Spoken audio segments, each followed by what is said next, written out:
Hey everyone, I need your attention for 1 minute. This is not one of those ads.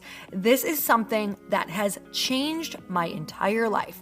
If you've been listening to this podcast, you know that this is all about personal development as the foundation for everything good in your life. And this podcast is now sponsored by Growth Day, which is the world's first all-in-one personal development app. I mean, oh my gosh, can you imagine having everything all in one place that you need to create the life that you want? Now you can. So if you've been struggling with your motivation, your mood, your productivity, or your purpose, you have to check this out. Growth Day helps you consciously change your life and achieve your potential. It has all the self-improvement tools, motivational classes, and life coaching all in one place. So many of us want to improve our lives, but the question is how? Where do we start? What do we use? How do you get unstuck? How do you make self-improvement stick? Well, research shows how. It's when you consistently journal, track your habits, set goals, learn from empowering mentors, and challenge yourself that you'll be happier, healthier, and more successful. But let me ask you something. Where do you actually do all of your personal development work? I have to tell you that over 300,000 people use Growth Day for a reason. It works. It's the world's #1 software for self-improvement. Growth Day has an amazing mindset journal that I absolutely love, a habit tracker, and a goal-setting system. In fact, I bet if you went to my stories this week, you probably saw me using the journaling app and telling you to do it too, because it's the first time that journaling has ever actually stuck consistently in my life because of this app.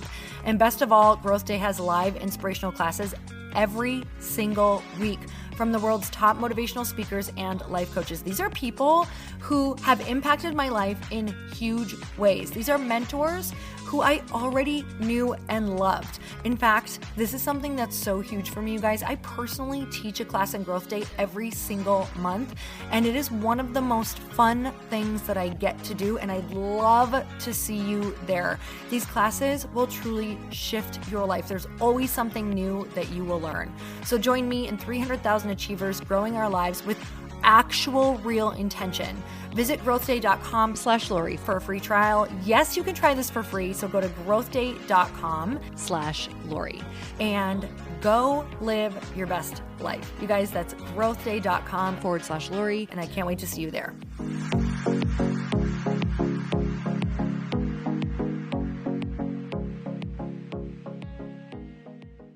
You're not meant to do this alone. There's a reason we say that, because it will require next level of support, and there will likely be fewer people who are really equipped to support you in the way that you need as you go further.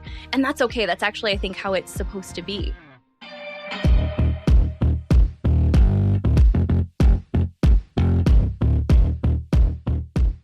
Hey everyone, welcome back to the show. This is another live podcast recording called The Living Room Sessions. If you have not tuned in yet, what this is a podcast between myself, Earn Your Happy, and Lindsay Schwartz and her podcast, Powerhouse Women.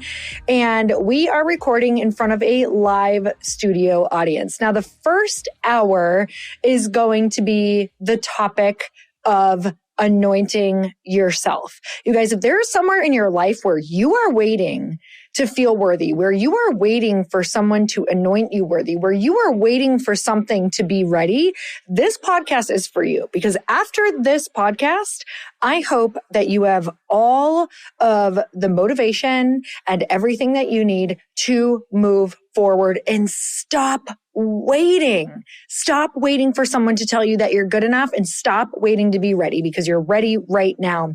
And the second hour, which is going to come out later in the week, is the question and answer between ourselves and the audience. You guys, we started this because Lindsay and I were really craving community. We were craving a way to do our podcasts, do something fun together, and really get back in touch with community. And it was what happened when we decided to make business more fun. We said, if we have to do this anyway, why not make this fun? Why not connect with the community? And why not get our actual social media reels also out of this? Like, let's do the whole thing. Let's think differently. Why muscle this out alone at home when we can start doing more fun things? So what we did is we took this idea to the ladies at the Good Vibe Studio. And we said, what would look like a win-win? What if we could get you a lot of exposure? What if we could bring in this audience? What if we could get more people to know what the heck you do and how freaking amazing it is? So let me tell you a little bit about it. The Good Vibe Studio that we are filming in is a production playground made just for you, the entrepreneur, the content creator. It's based in Phoenix, Arizona. This woman-owned and operated studio space was built for photographers, content creators, podcasters, filmmakers, and all creatives, with 5 studio spaces available for rent, which I just shot a ton of new photos in for the podcast, for social content, and for my website. Each studio offers a different vibe for diversity in creative content. It was probably one of my favorite shoots to date, you guys. To learn more about the studio and the memberships that they have or event rentals, you can follow The Good Vibe Studio, or you can go to thegoodvibestudio.com. You guys, it's all in the show notes, so go check it out. And I hope that you love this podcast, the energy that it brings to us and just how much we enjoy it and love it. And I think that we totally tap into a completely different side of ourselves in a really fun energy. So I hope that you love it as much as we have loved creating it for you. So let's get started. Welcome to the Living Room Sessions.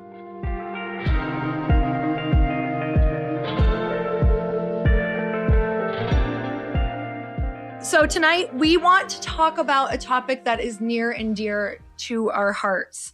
And that is quit waiting to be anointed and anoint your damn self. Yeah. So I have They were like, oh no. Oh shit. They just slither down in their chairs. Yeah. We don't let you out and now you have to commit to something or you have to shave your head. So that's how this ends. I'm just kidding. We won't do that. But if you joined a mastermind, you might have to do that. Okay. Aisha knows.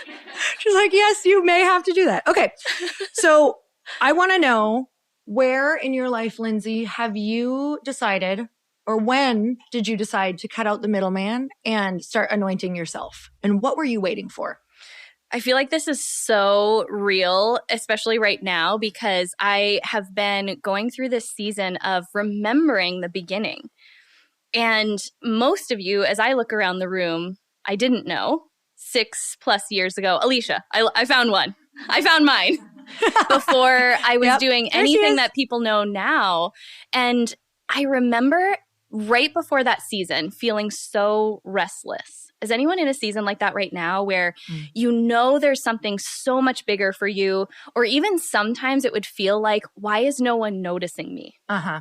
If I'm being honest about, right? Because we've both had this conversation about how there's this season where sometimes there's even like a little bit of jealousy where you see someone doing the big thing that you know you're meant to be doing, but you think that the way you get there is someone comes along, they tap you on the shoulder and they're like, it's your turn. I don't know if they're wearing like a cloak of some kind. I'm imagining it being pretty dramatic. Like how they discover like a runway model, like yes, the Tyra Banks show, and they're like, if they it just were came Tyra up to me on the streets of New York, and I was like coming out of a class. shopping I was mall? like, what? I'm just like crawling. It's not how I'm going to be discovered. Never happened to me. But I do remember having this season right before I decided to anoint myself, but I didn't realize that that's what I was doing. And I think that's important to talk about too, is it's probably hidden in something that feels really insignificant at the time. And it's going to require you to break all the habits that cannot come with you where you're going next. It's going to require you to leave the habits, the thoughts, the beliefs that just don't fit the person that you need to become. And for me, that was when I wrote my book. And a lot of you know the story, but in case you don't, I'll give you like the Cliff's Notes version of it. I had podcast equipment collecting dust in a closet for 5 years. I even had someone show me exactly how to start a podcast. I knew exactly what I wanted to talk about, and I never started it. Does anyone else have like a graveyard of ideas that you've thought about starting? Or website domains? Oh, domains.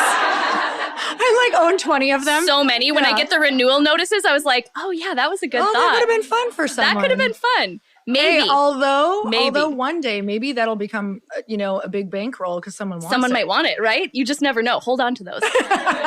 But I had this opportunity come in front of me to write this book. I was not a writer. I had a lot of reasons why that was actually the last thing that I should be pursuing, including my failed blog that some of you have heard about called LINDSEY. Still love that name. I know, right? I wonder if that still exists, lovelindsey.com. And I always share about how I had this blog for 3 years and I published 1 article per year. Quite literally. Who else is on that track? There were 3 articles on the blog. Is anyone else on that track right now? And then wondering why I wasn't being discovered. Like, it's so funny to think about, but it was so real for me because I wanted someone to validate that, oh, I was ready, or this content you're putting out is good. Who is in that mode right now where like you have even ideas for content to put out and then you stop yourself short? So finally, I committed to writing this book. And I think there's a couple of things that were really powerful about that scenario that actually made it the tipping point that it ended up being. I invested. So I was financially invested. So the times that I wanted to quit, because there were actually 3 that I was planning to quit, was going to show up to this mentorship group and I was about to tell them that I wasn't going to continue.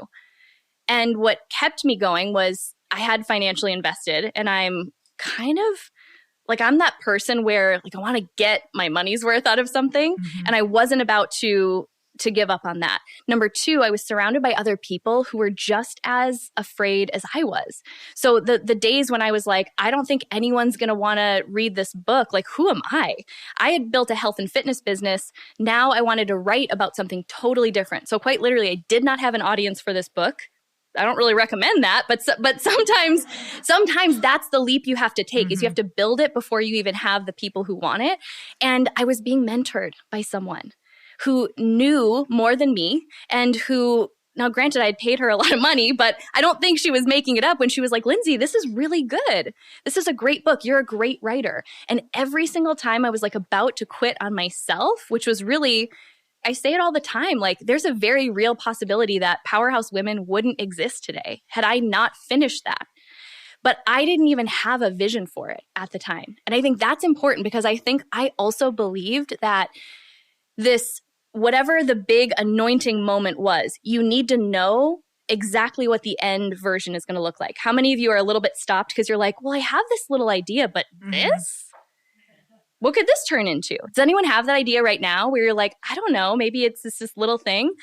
So I didn't have a full vision of what this would look like. I wrote the book just to do something that challenged myself. And it literally changed me because I'd never committed to something that made me that uncomfortable. Let me say this. I'd committed to plenty of things that made me uncomfortable. This was literally the first one in I was 33 at the time when I wrote the book, 33 years that I actually finished. That's pretty sad. But it's also amazing. It's also very real. It's also very real. Like I'd never actually given my word to something that I didn't know I would be good at, because that was my MO. I didn't want to do something unless I already knew I was going to be good at it. People would like it. No one would criticize it, right? No one would have rude things to say. And so it just kept me playing really, really small. And what's funny is actually me finishing that book was kind of this cool moment in our friendship story too, because unbeknownst to Lori at the time, she had just been such a mentor from afar. We knew one another. We were in each other's lives, but we weren't friends. We weren't like text friends or anything like that. And I remember sending you a copy and saying like, I do not expect you to share this or anything like that. I just want you to see the ripple effect of you going first. Oh my God. So I have to share from my perspective, which by the way, it was really weird. It's like one of those people that you run into that I loved, that I thought like whenever I would see her, it's almost like my guard would go down and I'd be like, okay, come here. We're going to talk. Like she'd come to an event and I'd be like, oh, thank God you're here. Okay. I can relax. Do you know what I'm talking about? Where you're just like, I can be myself and stop smiling for 1 second. She would just hold space. Like she was just that person.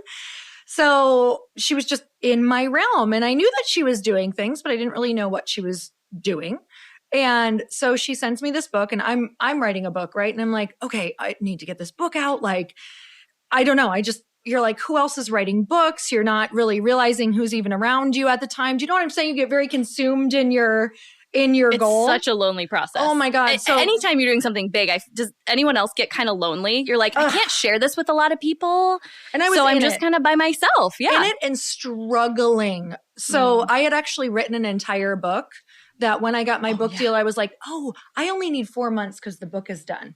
I went back and read the book and literally threw it away. It was the worst book I've ever read in my life. And that book, I remember restarting to read it in my car and I was like, oh shit, this is, it was like, the girl crosses the road. Like it was so bad. It was like so basic. That book and Love Lindsay you'll never get to. Those two girls would have loved each other.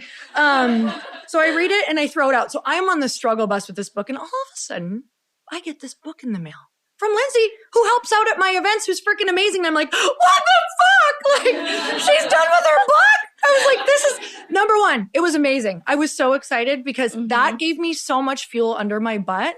And I was like, this girl is doing big things and I need her help. Like I need her in my atmosphere and she's getting things done. And I think it was like that moment where I could have been like, what the hell? Why am I not doing this? I'm such an idiot. How am I failing so bad? And instead it was like, if she can do it, I can do it. It was such a fire under my butt. And you were wearing a jumper that I owned. And I was like, that's it. Okay. She looks so good in that jumper. I can't do it. I've never actually told you this story, you guys. This is an exclusive. I bought that jumper after seeing you wear it at one of the Isogenics events. Was it BCBG? I think it was.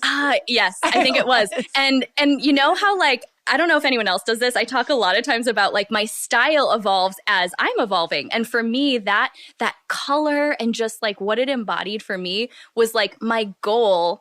Like maybe when you're on a health and fitness journey, you have like the goal outfit. For me, it was like an identity shift outfit where I was like, I'm going to wear that.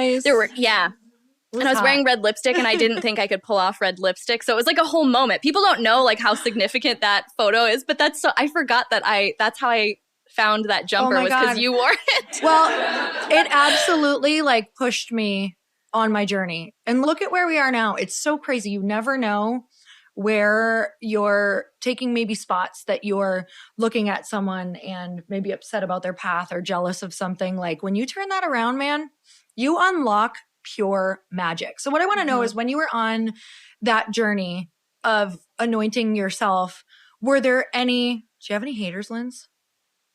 Or not really? Like, or family struggles or what? I told you about it. Okay. I'm playing dumb. Well, I'm like, wait, are we going there? Well, okay. So not during that part. I was like, give me a wink if you want me to talk about what I think you want me to talk about. Well, so here's why I'm being cryptic with that. I had this pivotal moment about a year and a half later. And, you know, there's all these little moments where if you don't get to see every part of someone's story, it's so easy to look at the outside and think that it just has been easy. It has been effortless. And there was this moment when things were really starting to evolve for Powerhouse Women. We did the book, then that inspired, even the event was never meant to be an annual event. My publisher said, you should do a book launch event. And does anyone else hate to have all the attention focused on them? Like my bridal shower where I had to like open gifts in front of people. I was like, how do you react when you picked out the towels that you just opened? Oh my God, you got me these towels. I know I have great taste. So I was still in that. I was very much in a phase where I wasn't comfortable with commanding a stage or holding attention. Is anyone else there? I just want to know who in this room, because I want you to practice it when you're raise your hand. The people who feel that way are like, I'm not raising my hand. Yeah, it was like I might be tucking a hair or I might be like use this room to show up in that way. Yeah, just like put your best Beyonce vibes on and see what that feels like, because no one in here is going to judge you. In fact, we want to see that bigness. Well, and I think it's important to hear that, because now people will see me on stage and. You know, I love being on stage. It's been such a personal growth process to get to that point of comfort, not just to be on stage, but like dance on stage next to Priscilla, who's here tonight, who's one of the most amazing dancers I've ever met. So it's been such an evolution. But the reason it was the Powerhouse Women event was because I didn't want the event to be about me. I said, well, why don't we do an event about this book? And make it about the women who it's going to impact. And then we had the event. And at the end, I was like, thanks for coming. They were like, what's next? I was like, no, this is quite literally it. This is it. Had not planned anything beyond this point. This is the peak on the list. I can die now. Bye. Hold briefly. But here's the other piece is I was building this health and fitness brand. And that was actually how we knew each other. Part of it was a network marketing company. And I had a lot of people who expected me to continue showing up in that way. I think it's even harder to go all in on something that feels like it's tugging at you when maybe in another area you're already really successful. Because now I was essentially choosing to start over in something where I didn't have the recognition, I didn't have the money yet, no evidence that this was going to be financially profitable.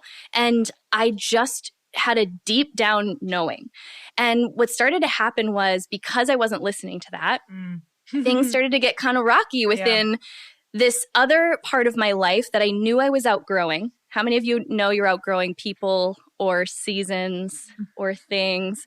Your eyes just got huge. You're like, yeah. And, I think a lot of it was because I wasn't listening to this knowing inside me that I was being pulled in this other direction. And I was still trying to people please a lot of other people who expected me to be another way. It started to really ruffle some feathers in friendships. And I'm from the Midwest. I've shared that before. Very deep people pleasing tendencies. I will never claim that I am a people pleaser. These are just habits I've had to unlearn. And I had a friendship that just was like one of my greatest teachers and lessons. And it was someone who was pretty triggered by what I was doing, because I think they wanted to be doing it. And I literally got kicked out of my own network marketing team, got kicked out of the business that I wanted to leave, got kicked out of this Facebook group that I had started. But it was one of those moments where it was like, of course I did, right? Isn't that the best story? I was like, wait, you guys are kicking me out. I started this club. But okay. But I knew deep down, I was like, okay, I remember just being like, okay, God, I hear you, but are you sure? Are you sure this is the direction I'm supposed to be going in?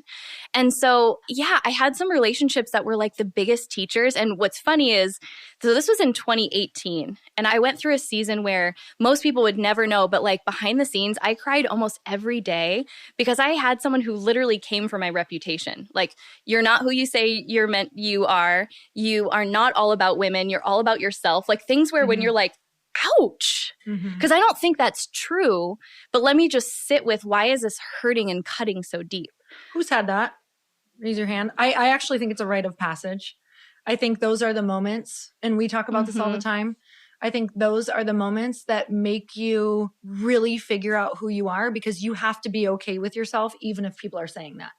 And we don't get to be okay with ourselves deeply at a very core spiritual level until we get tested like that. Yeah. So I think that when that happens, that is part of your anointing to going to your next level and reaching your goal. Yeah. And I didn't have the kind of friendships that I have now in that season, because I was still trying to accommodate a lot of friendships that I had actually outgrown. I didn't have the amazing community. I mean, I look around this room, and any of you, I could have called up and said gosh, I just really need support right now. But it was the most beautiful lesson, because it was the first time where I sat with this question that has actually come up anytime I'm in a pivotal season. It actually just happened again this year. This is how I know that I'm being prepared for something even bigger that I can't see yet. But whenever I go through the lesson of, am I willing to be misunderstood? Am I willing to be misunderstood by a few so that I have the opportunity to impact maybe thousands? Am I willing to do that? And it's always a hard yes. It's not an easy, because I still would really prefer if everyone knew my intentions and everyone knew my heart and everyone was really championing my growth. But the funny thing about life is there's people involved in almost anything we do. Doesn't that suck? And people have stuff. People have a lot of stuff. They just have stuff. And so I've had to realize that, and I'm in it right now. I feel like I'm shedding this last little bit of, am I really okay with being misunderstood? Because if I'm going to do what I really feel like I've been called to do, there's likely to be a misunderstanding on probably a bigger level that it's not easy for me. It honestly, that rocks me more than anything else. But I always grow on the other side of it. Always. Mm-hmm. And so I think what I've done in those moments, and I know you've had them too, so I want to hear your process, but I think what I always go back to is I use it as a time of just like personal reflection. Because my first instinct is I want to go tell my best friend what this person said about me and hear how wrong they are on how right I am, right? Like that's what we want to do. By the way, she's better than me with that because I do that first. So, but I think there's I say, bring me back, but I just need to swear about this bitch right just now. Once. And then we'll go on a walk. This bitch down. I got Lori this card for her birthday this year that was like the most us card that I've ever seen. It was like, women don't need committees to solve things. Just send them on an evening walk. An evening fitness walk. An evening fitness walk. And then something about like, you just come back with everything handled. And that is us. It does. But I, first of all, have to look at why is this triggering? Because it wouldn't trigger if there wasn't something unhealed underneath the surface. Yeah. And it's usually like, oh, I kind of doubt myself still.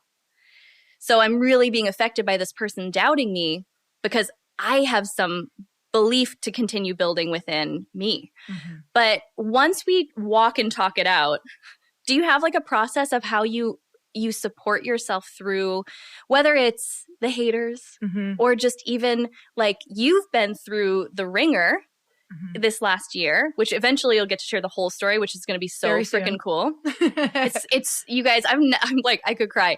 I've never been more inspired by a human being in my entire life than watching. This is 3 sips of wine, but just watching.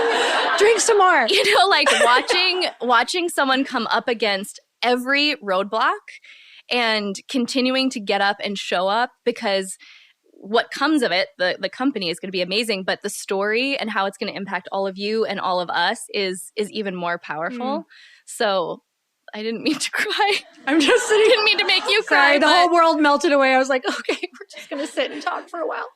So what's the question? So, how do you support yourself through those really tough moments because they come? I'm like this? Like this, with friends, with community, with my husband who showed up over there. I love you. I told him the wrong time and he still got here. I don't know what time our event starts. I don't know. But walks, prayer. I've never leaned so hard on God, friends, and family in my entire life. And I will tell you that those are the moments that I'm so grateful for. Like, as much as I would never wish what happened on my worst enemy, I wish it on all of my favorite people, because I believe that I got to truly experience what faith is, what friendship is, and what family's for. And I didn't fully get that before this, because I've always been that girl who's been able to kind of like pull up her boots and put on a happy face and go cry on my own and figure it out and just do another walk, do another workout, just grind, do another post, do another business. Like, I've always been able to do that, but not enjoy life, kind of suffer through it. As anybody else that person? Like, wow, this is starting to be a lot. And this last couple years has made me have to rely on people. And I really think that you're in your life's purpose and beginning of the dream, which I think it's all the time, right? I think we have many, many dreams and many purposes. So we should never put too much weight on anything, because some of our dreams are actually meant to fail. I just want you to know that.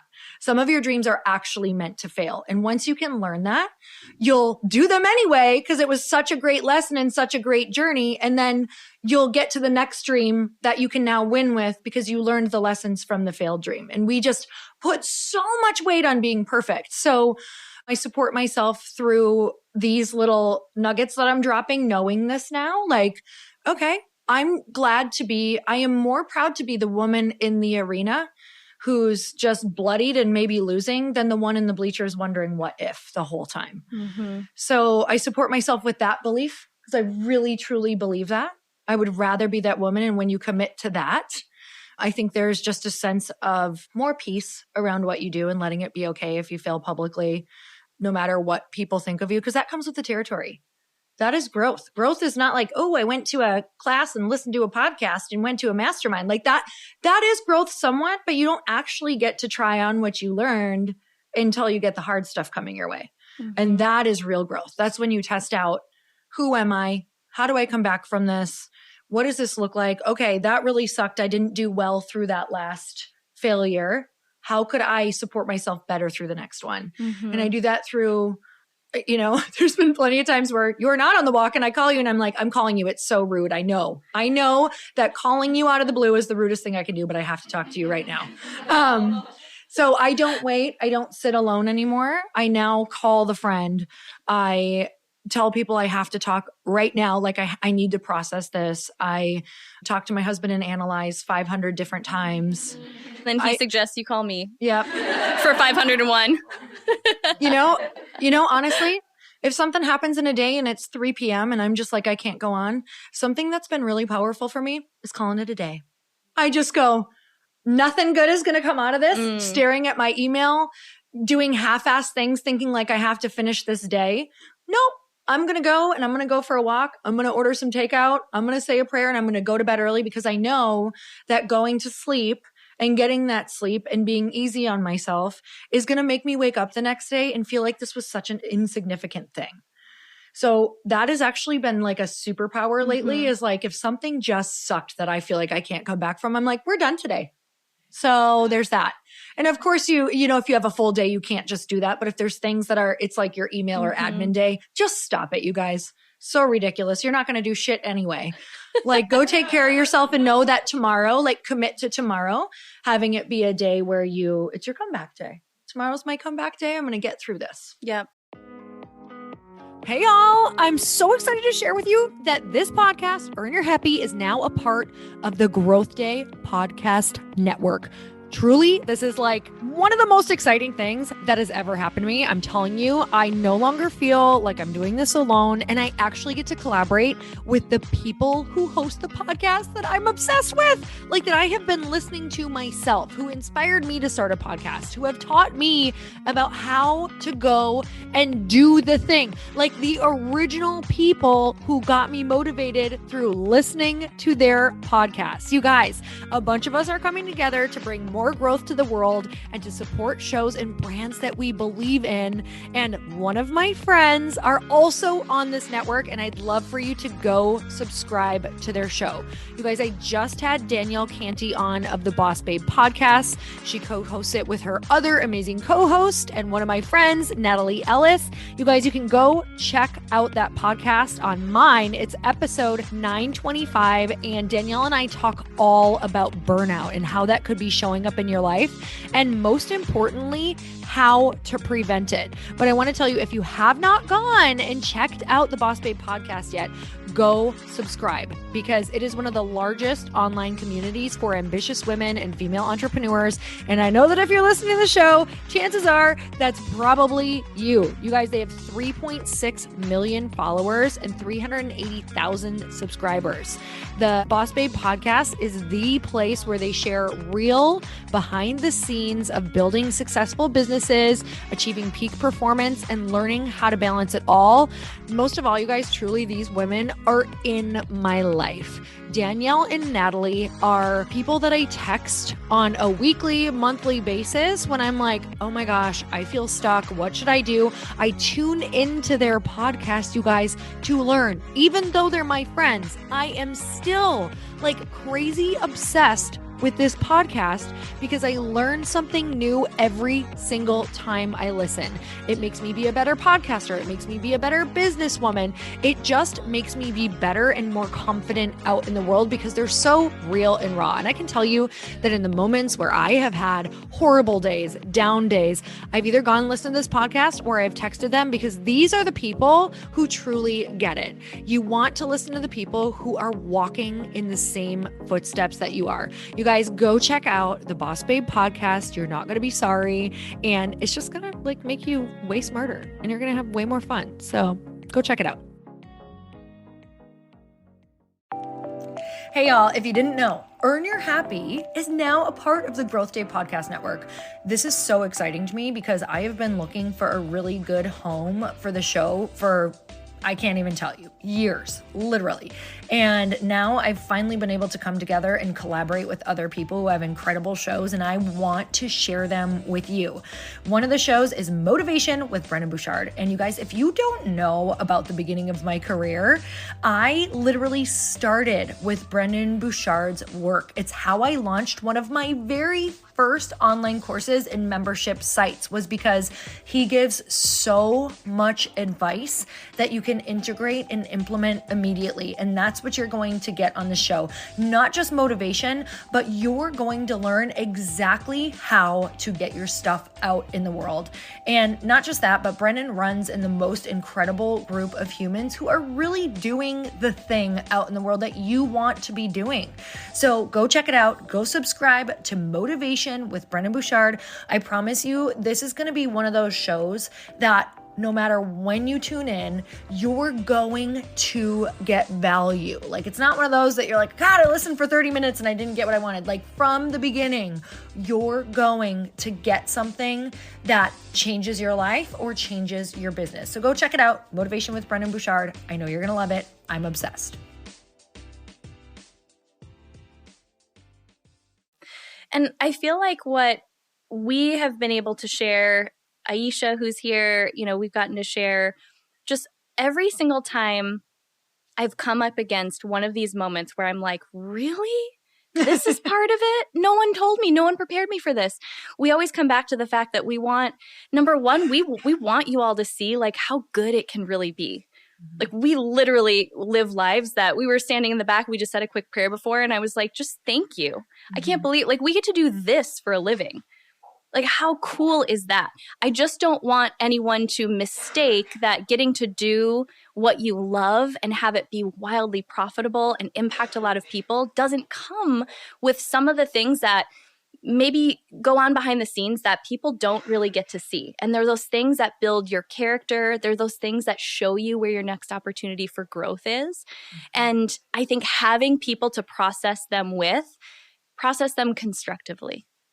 Friends who won't let you sit in it for too long, who will say like, okay, got it. Now let's focus on the part we can control, has been everything. Sometimes just once I want you to be like, yeah, she is a hoe. But she won't do it. It's so annoying when I made it. I'm like, just say one bad thing. Next time. She's just like, My husband does have a nickname for me. He calls me polypositive. I'm like, I am kind of the annoying person. If you don't want it, you have no idea. If you don't want it spun into something like, or are we growing? You're like, damn it, just be pissed with me for a minute. So I'm that friend. No, yeah. she's amazing with that stuff. Thank God for you. Thank God. Okay. Because I just don't want to spiral more. No, oh my gosh. And it's like so funny because it never is, right? When you're on the receiving, when you're supporting someone else, half the time you're just like, oh, thank God. I now know that I'm not the only one who goes through this. So having those people, like really cementing those friendships where you can share that side of it is really vital. You're not meant to do this alone. There's a reason we say that, because it will require next level of support, and there will likely be fewer people who are really equipped to support you in the way that you need as you go further. And that's okay. That's actually, I think, how it's supposed to be. But we kind of talked about like my anointing moment, and I want to hear yours too, because I remember like the event as an outsider looking in when you did your first Bliss project. First of all, I was like probably the first one to sign up and buy a ticket. Thank God. I was so like, yes, finally, she's, I want to be around anything that you're doing. But was that one of yours where you really decided to do the big, like scary thing, like the big girl thing? Oh, you know what? You just brought me back to, I went to a Tony Robbins event because I knew that I wanted to do an event. So I was going to all the events, but I had this major limiting beliefs. And has anyone been to a Tony Robbins event? Okay. So you write in your book, if you do Unleash the Power Within, he does a whole series of like, what is your story right now? What do you need to let go of in order to, and what is your big dream? What do you need to let go of in order to do that big dream? And I still have that book. I should pull it out. And I wrote down my story is, first of all, my big dream was to do events and be a speaker and an author and all the things. And my story was, I'm dumb. I've never graduated. I'm not smart enough. I can't speak on stages. I get confused easily. Like I can't follow a train of thought. Like I'm very like, there's all these things that I wrote about myself that I believed that were totally opposite of, being a speaker and someone who can really share their feelings with people. So for me, the Bliss Project was a really big stake in the ground, but it was a moment of the next question on there was, who would you be without this?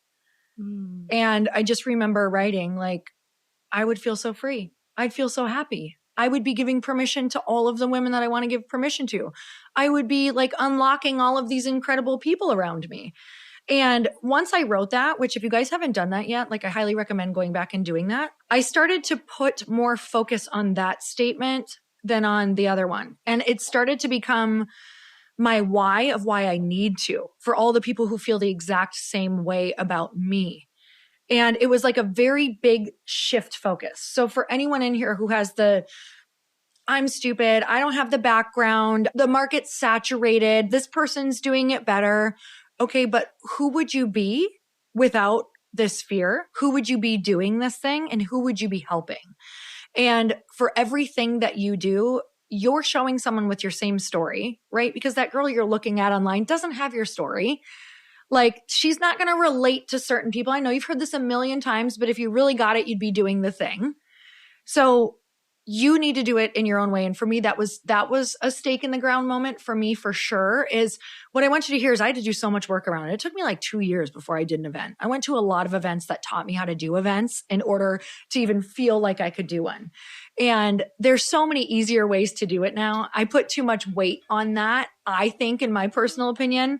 I just made that way too big of a deal when truly events aren't that big of a deal. Like they are, but there's kind of not a ton that you have to hold once you learn how to do it and you get the right help around you as well. So if anybody in here wants to do an event, number one, ask us. We absolutely have done them before. But number two, just where are you putting weight on things that it actually doesn't matter? So that's my next question for you. Where did you put so much weight on something that looking back, you're like, oh my God, I now either teach people how much more this doesn't matter or how much easier this is or how basic this actually is, where you like slowed yourself up because you were putting too much like fear around it. How much time do we have? Okay, number one, other people's opinions and wanting it to be perfect. OPP. The best part about this, and some of you have heard this story, so I would hear your voice in my head, and I don't know if you said this on a podcast or maybe at the Bliss Project, but the thing that stuck with me when I made that commitment to write the book is this line, done is better than perfect. And I had to keep repeating that to myself over and over again when I noticed myself getting caught up in the little details, because that is one of the places I go to sabotage. Is I'm like so great at delegating until all of a sudden when I know I'm getting in my own head or I'm like letting fear take over, I'll start to nitpick the dumbest thing. Like I even noticed myself, we were setting up the glasses. I was like trying to make the lines perfect. And I was like, you're doing it again. You're doing it. So did it bug you when I accidentally pulled the tablecloth and it ruined all of it? No, it didn't. But I noticed that like that's kind of like a place that I go to sabotage. So done is better than perfect was my mantra the entire time, an entire year writing this book. And I remember being so proud the day that it came out. And I remember having this moment where I just like prayed and I was like, I release it. Whoever is meant to read it, whoever's hands it's meant to get into, it's not mine anymore. I did my part. Now I release it. And on the day it launched, this is and what ended up inspiring Powerhouse Women, because on the day it launched, there were I lost track at over 50 people who started sharing the link and just being genuinely excited for something that I had done. And I realized, wow, I wouldn't have been so afraid to put this scary thing out there if I knew I had all this support. But I didn't allow myself to feel supported. I didn't tell anyone that I was doing this until I wrote for a year in secret, not sure if I'd ever finish it, and then started to secretly tell people right before it launched. And we hit like number 2 under new releases in women in business, some list where I have like a screenshot where it's like, I'm number 2 and Ivanka Trump's book is number 3. And, obviously that's like more of a politically charged statement now, but I'm just like, hey, we know who she is. And I had no audience, literally no audience. And I had this big achievement, and I'll never forget, shortly after we kind of saw that we hit the bestseller ranking on Amazon, my publisher and editor calls, and I'm like, hello. Like, she's clearly calling to congratulate me, obviously. And she said, Lindsay, I'm sick to my stomach. And he said, why? Did you eat something for lunch or what's going on? What? And she said, there's a typo on the cover. Right? Oh, no. And I remember in that moment thinking, well, first of all, she has like a PhD in English. I was quite the spelling bee competitor in 3rd grade. Like, how did we miss this? How did we miss it? But I remember in that moment, there was just this, and again, I think when you go through this kind of personal growth, when you start to anoint yourself, you literally change as a person, because the way I reacted in that moment was very different than Lindsay a year prior. Because I had this moment where I went, okay, I get it. I was like, I get it. I get the lesson. Because if I truly released this, number one, this is going to become a great story later on. And it is. But also it was like, okay, let people see you do this imperfectly. Because that imperfect book went on to sell thousands of copies and inspire this little event called Powerhouse Women that now reaches people around the globe. I mean, we have women, I get DMs from people in Ghana, Africa, in Malaysia, in places around the world that like they'll probably never have the opportunity to come and be a part of one of our events, but they listen to the podcast and they know that more is possible. And I almost stopped myself. I could have so easily at that point been like, see, I never should have done this. This is embarrassing. Let me pull this back, instead of like, no, that's okay. So if you ordered one of those early copies, you now have a collector's edition. That's a collector's edition. It'll be worth tens of dollars someday. Because there's about 250 books out there that before we fixed it and whatever. If you buy the book today, don't look for the typo. It's not there. But I want one of those copies. I will. You actually might might have it. I'll go back and look. Yeah. I'll go back and look. So, but that was what almost stopped me. Ended up being the biggest lesson to say like, okay, was it still worth it to put yourself out there, even though, okay, maybe it's imperfect. And in that moment, I was like, whoa, I've changed because I'm actually okay. I'm okay with this. On the topic of done is better than perfect, I'm probably going to slaughter this story, but it's worth talking about because of the importance of the small things that you do every day consistently and the reps. And there's a book called Atomic Habits. Who's read it? Okay. So good. So you might know what I'm about to share, but there is I believe, a photography teacher who has his students, he tells his students in his class that they can pick their assignment. And you can either pick to do 100 photos that you just get judged on if you did the 100 photos. That's it. You don't get judged on the type of photo, the style, how it is, the light, nothing. You don't get judged on any of it. Or you can do one photo and you'll be judged on how good it is and the lighting and all of those things. And you only get to take one photo? So you get to pick your assignment in the class. So you either get to do one photo and that's it. Turn in one photo and you'll be judged on how pretty it is, the lighting, all the things, how good this photo is. Or you can do 100 and you'll only be judged on if you turned in the 100. That's it. And so some of the class, it kind of like, I don't know if it equaled out or what that was, how it happened, but the people who did the 100 photos did so much better. And there were so many beautiful photos in this grouping of 100 compared to the people who did one. They scored super low because they didn't put in the reps. Just by putting the reps and not worrying if it's perfect actually got them to a place where they got better. So where are we waiting with our websites and our logo and our product and our e-course and our whatever it is that we're building our company, and we're not showing anyone yet, where the ones who are putting it out there and putting the reps out there and getting it out there are the ones whose ideas are evolving in the way that they're supposed to, because we don't get to get better without the reps. So if you're sitting on one thing, you're actually going backwards. You're actually regressing. If you're like, oh, I thought the website would be ready, but I need to perfect this. Just put it up. I mean, like my website looks like shit right now, if I'm being totally honest, and I'm revamping it right now, but I don't think about it. I'm just like, you know what? It's still working. It's doing its thing. And that's how a lot of your life is going to go in this. There's going to be fires burning that you're going to have to pick which one you're going to focus on. And I think that that's what makes a really great entrepreneur and business person are the ones who can let the fires burn and they know which ones to focus on. Because there will always be things that you don't like. There will always be things that need fixing. And you literally have to become the person who can take your focus and switch it to the most important things. And the things that are bringing the cash in and the things that are actually moving the needle. And instead we get stuck on like, do I need a business card? Is my I've never logo had a okay? business card. I'm like, nobody even needs a logo. Like, No. nobody even needs a logo anymore. For Pete's sake, just put your shit out there and sell in the DMs. Like, just get the cash in and whatever this looks like and learn along the way. Yeah, it's so true. So I think the question that I would really encourage everyone to think about today is where, and this is something we love to talk about, where can you do that next thing faster? And like, let it be okay that it's less perfect. Just let it be okay. Because you never know like how many people you're missing the opportunity to serve by sitting on it and waiting to perfect it. Someone might need to see you fail. They really might need to see you do it messy and do it imperfectly so that they can get what they're actually supposed to out of your journey.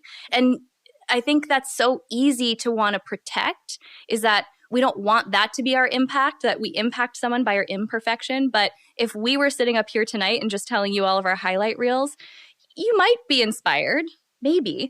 But how many of you are more inspired when you hear people that you look up to talk about the hard stuff that they did or the times that they messed up?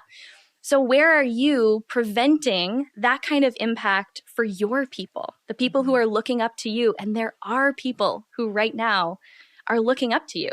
So where can you do that next thing faster and less perfect? And then I just think about like for us, that anointing moment also involved, it's like a step of faith. For me, it was putting the deposit down for this book writing program, putting the deposit down or setting a date for an event. And yes, can you change that or can that evolve? Absolutely. But it's this moment where I don't know why this is how it is. This is like some twisted universal law. You have to take the step in faith, not having any clue whether or not it's going to work out before you start to get the acknowledgement. You start to get the validation. And I'm watching Elliot, my husband, go through this right now, left his job, making a really big move. And he's just like in it right now. It's so fun. He's in it right now, building the thing that he wants to build. And he's had to go to bat time and time again. We've had to put a lot of our money into this idea before we have any guarantee that there's going to be money coming back. So what does that next step look like for you? And what do you need to put on the line to make sure that you actually do it? Some of you, unfortunately, this is the case for me, usually is money. It's always money for me. I'm not that motivated to get out of my own way unless I'm financially on the line. I joke about this all the time, but it's really true. I wish that wasn't the case. But that just happens to be something that for me, I take like my responsibility with money really seriously. And so when I put money into something, whether it's joining a mastermind or putting a deposit down for that next thing I want to do right now, my next thing is I'm writing another book, but I want it to be traditionally published. And I don't know that I'm good enough to have someone want to publish my book. Quite honestly, this is like where right now I'm actively in this moment. So I'm hiring someone, paying someone money to help me write a bomb book proposal. Because I know that if I am on the line, I'm going to show up differently. So for you, that's mine right now. What's the thing that currently has you feeling stretched at like the next level? I think this is so important. She's talking about like your stake in the ground moment. It's the claim it moment. Like if you haven't done something in your life that has you on the hook, you may not get to that dream because you will escape out the back door every time. If you leave it cracked open. Historically, I have put money down or said yes to things before I could think. So I think one of the big things I'll share that I'm not even sure why I did it. I think I needed to prove to myself as a speaker that I could just show up as a speaker anywhere. Because it's one thing to kind of speak in front of your posse and your crew and have them be like, we love you because we love your stuff. You're like, okay, this is great because they're going to, you guys are doing really nice things right now, like nodding your head and you know who we are. Like we did give them wine, so. It's right. We lubricated you. It's so weird, but we were due for a dirty joke. Yeah, we needed a couple dirty jokes in there. So we've got one or two more. So I had Grant Cardone ask me to be a speaker at a 10X stage, and it was 10,000 people. And this was a few years ago. And it was a lineup full of men. I think there was a couple other women on stage. There was a couple other women, but it was mostly all men. And I got there and at the time I was doing a lot of like just talking about manifesting and your highest self. And I'm going to put them through a meditation as well. And that'll go well. I checked. I should have, done a little more research. What did the bracelet say? The bracelet said, "Don't be a little bitch." So I get there. Everyone had bracelets that said that. And I loved it. I love it actually. Like I loved the event. I love the contrast. I will go. I think it's amazing. I actually I really love and respect this human. But I'm saying this to say, at the time, the way that I was speaking was a bit out of my element, right? But when he asked me, he was like, "Hey, could you speak? But also you need to have a course that we can, that'd be awesome if we could sell from stage." And he's like, "Do you have that?" I'm like, "Yep. Did not have it. Did not have anything. Did not have the talk ready. He's like, are you ready to do this?" Yes. Amazing. I get off the phone. I'm like, "Oh my God." Like I was sick for 2 months leading up to this. Every single day. You know what I'm talking about? I was anxious. I was sick. I was like, what in the hell course are we going to do? Chris and I threw together this course where, oh my God, you guys, we called it Aligned. We've never been more misaligned in our lives. I bought it. No, it was a good course, but we literally were arguing in between takes. Okay, this is such a good story. I have to share this too. So we released the course, right? It goes out to like all of our audience too. And somebody writes us who bought the course and they're like, "You might want to edit out this video because Chris is swearing and losing his shit in it." During the video, they forgot to edit out. He got his lines wrong and he was like, "Shit, fuck, what the fuck?" A literal, we call them Chris fits, and like a full-on fit goes out to all of the people who bought the course, everyone. I think I got the edited version because I didn't ever see that. We died. You can imagine what our house was like in that moment. I mean, full on like panic, falling on the floor. Like we were looking for people to blame, even though it was our fault, like for just not even going over the edits. Like so many things were misaligned, but also so aligned. Like, I don't think that there's anything, I don't think you're ever out of alignment because contrast is the most important thing that you can possibly understand to know where you're supposed to be. And so to be so in a contrast that didn't feel good, let us know what our directions and what paths we should take next, right? So when I went to the event, right before I go on, Grant says something, literally right before I go on, he's like, "You guys don't need meditation or blah, blah, blah." And that's all I heard, right? I'm like sick to my stomach, about to throw up, about to put them through a meditation. I'm like, "Argh!" Like I have this flowy dress on. I'm about to do this. And I was like, okay, you get to test out like how grounded you can be right now. Like you get to test out letting that all go and sticking to the plan, because the old me would have literally tried to come up with a new plan right there and become a different person for that particular moment. And I was like, this is the only person I know how to be authentically. This is the only way that I can be. So we're going out there, and even if it bombs, this is what we're doing. And I got out there and it was a sea of men. I've never spoken to all men in my entire life. And I was just like, please, Lord, I don't know, let them like this dress. I was like, cleavage? I'm just kidding. I did not, I absolutely did not do that. But I should have. So just cut my dress real fast. Just rips it. This is what we're going on. Screw female empowerment. Objectify me. I just start spinning in a circle to like a Rihanna song. I don't know. That's all I do. So that was a moment for me that really, what was the question? I don't know, but I like where it ended.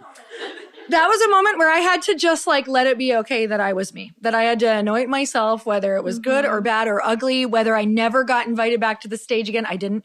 And also, for the record, but I was so grateful for that. And anointing myself was saying yes when I wasn't ready and when I didn't have the thing and when I decided that I was going to gamble on myself.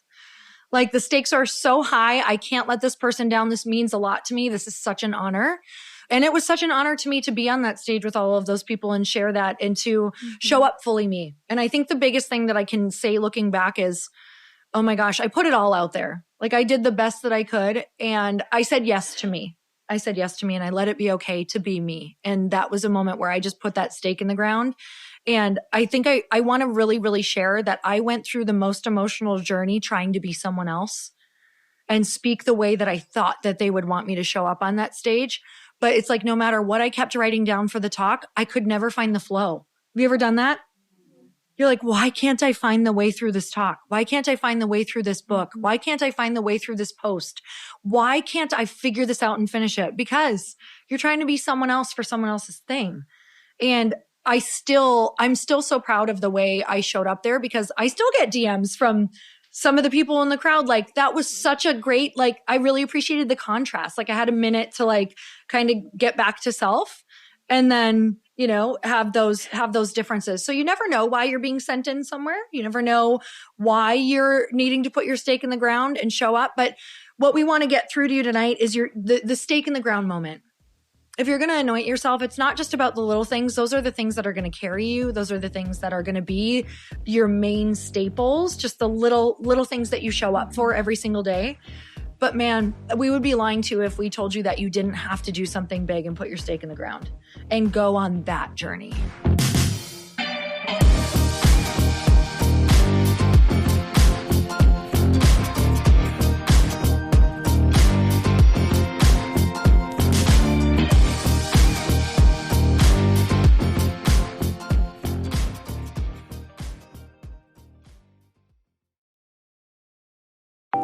Want to know a huge secret to my success?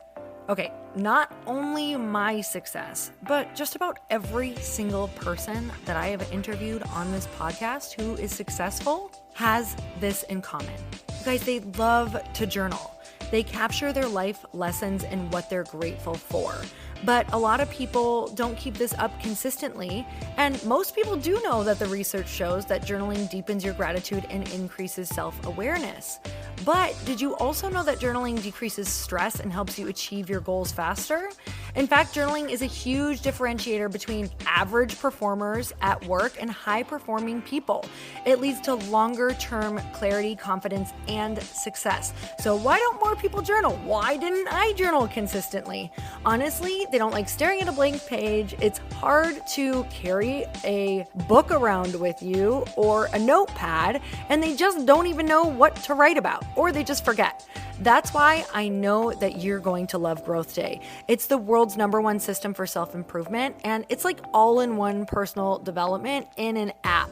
And it has an awesome digital journal, and people love it. Growth Day's digital journal has hundreds of research-backed writing prompts for self-reflection, positive mindset, confidence building, and success. I use them all the time, and it makes me think in ways that I typically don't, and it makes me ask myself better questions, which we all know gets better results in our life. It even has prompts that help you develop a daily, weekly, or monthly habit of reflecting on your life and identifying areas to grow. So it's a perfect time of year to start journaling, you guys. When you sign up at Growth Day, you also get systems for habit tracking, goal setting, and scoring, and improving every area of your life. Best of all, I get to teach there too, you guys. I'm so excited. I hope that I get to see you. I teach live in Growth Day every single month with a new topic just for you. So join me there. Start your free trial at growthday.com/Lori.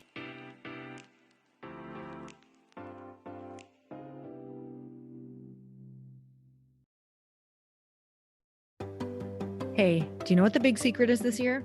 And it shouldn't be a secret because this should be your biggest focus. It is building your community. I am always working on building and nurturing my community, and everyone is talking about the power of community. Without an online community, you just cannot grow organically or create a real movement, which is what I know that we're all after. And you can build trust or monetize your audience. When you get community right, not only does your audience grow faster, but so do your sales. But where's everybody going to be managing their communities these days? And a lot of online entrepreneurs and thought leaders are turning to Circle.so. Circle is an all-in-one community platform.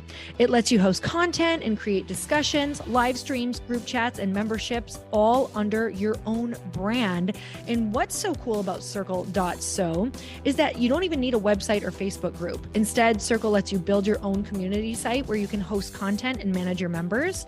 You can even create locked and unlocked content spaces, groups, and classes. How freaking cool is that? You can put your content behind a paywall too, and you can charge different amounts of money for different spaces on your community site.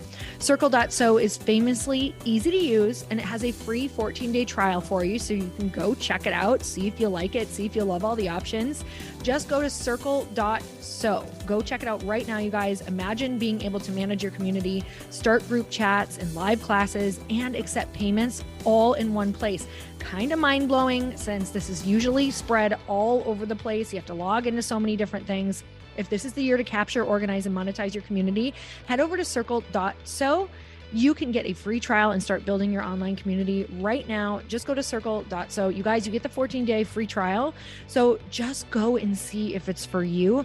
It's going to streamline everything and make your life so much easier. It's so freaking cool.